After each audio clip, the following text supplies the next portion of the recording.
पहले आप सभी से मैंने ये वादा किया था, अगले 4 महीनों में हम अनेकों मीटिंग्स में, अनेकों जनसभाओं में, अनेकों नेताओं से मिलकर हम जो है बिहार की राजनीति, बिहार के नेता, बिहार की समस्याओं, बिहार के समाधान, बिहार के बारे में जानने का प्रयास अगले 4 महीने में हम करेंगे। तहत मैं आने वाले कुछ दिनों में हमारे साथ श्री ललन राय जी, जो आज चंपारण के लिए किसी परिचय का मोहताज नहीं है, 1990 से ये सक्रिय राजनीति में सदस्य रहे हैं और इन्होंने अनेकों जिम्मेदारियों को निभाते हुए राजनीति समाज के कामों में बढ़ चढ़कर भाग लिया है।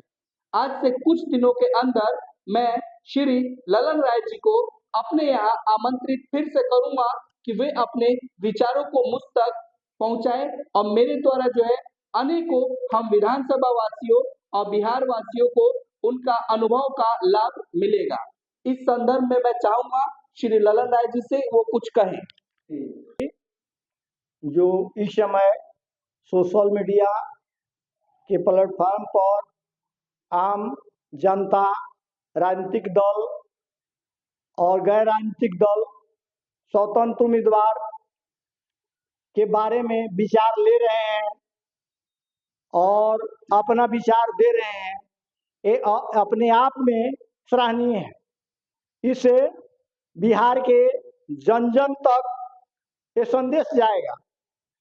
ये जो सोशल मीडिया पर काम कर रहे हैं और जनता के विचारों को और राजनीतिक दल वालों के विचारों को या गैर राजनीतिक दल वाले, निर्दलीय उम्मीदवार, किसान सबसे अपनी विधानसभा के बारे में विचार ले रहे हैं और दे रहे हैं, ये अपने आप में सराहनीय कार्य है और इस कार्य के लिए इनको मैं बधाई देता हूँ और अपने वक्तव्य में ये कहना चाहता हूँ कि ये जो प्रजातंत्र है, उस प्रजातंत्र में राजनीतिक दलों का एक महत्व है गणना के लिए, लेकिन राजनीतिक गैर राजनीतिक दल, निर्दलीय उम्मीदवार जो स्वतंत्र जिसको कहते हैं, वो स्वतंत्र उम्मीदवार अपने आप में महत्वपूर्ण है।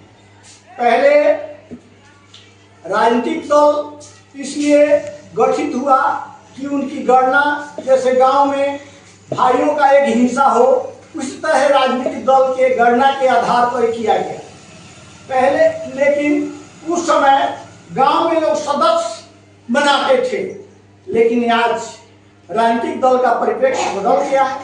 जो गांव में एजेंट बनाते हैं, जो प्रजातंत्र के लिए कतई अच्छा नहीं है।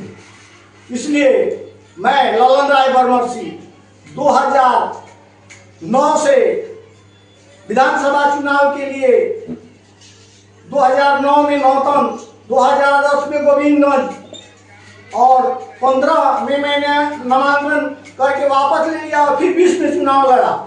आज तक मैं अपने को स्वतंत्र उम्मीदवार के रूप में ही अच्छा समझता हूँ, इसलिए कि हमारे वर्ग के लोगों को की संख्या नहीं है जिसको बेस वोट कहते हैं। इस तरह से राजनीतिक दल मुझे टिकट देने में असमर्थ रहती है, भले ही बेस वोट उनको वोट नहीं दे, लेकिन बेस वोट वालों को ही टिकट मिलती है। इस विशुद्धता के कारण मैं आज तक स्वतंत्र उम्मीदवार होकर स्वतंत्र चुनाव लड़ता हूँ और अपने को बहुत स्वतंत्र समझता हूँ। इस पर किसी का अंकुश नहीं है। जय हिंद, जय भारत। बहुत धन्यवाद। हम आपसे जल्द ही आपका साक्षात्कार कर आपके बारे में बहुत कुछ जानने, आपके अनुभवों से इस विधानसभा और बिहार को लाभान्वित करने का प्रयास करेंगे। बहुत बहुत धन्यवाद।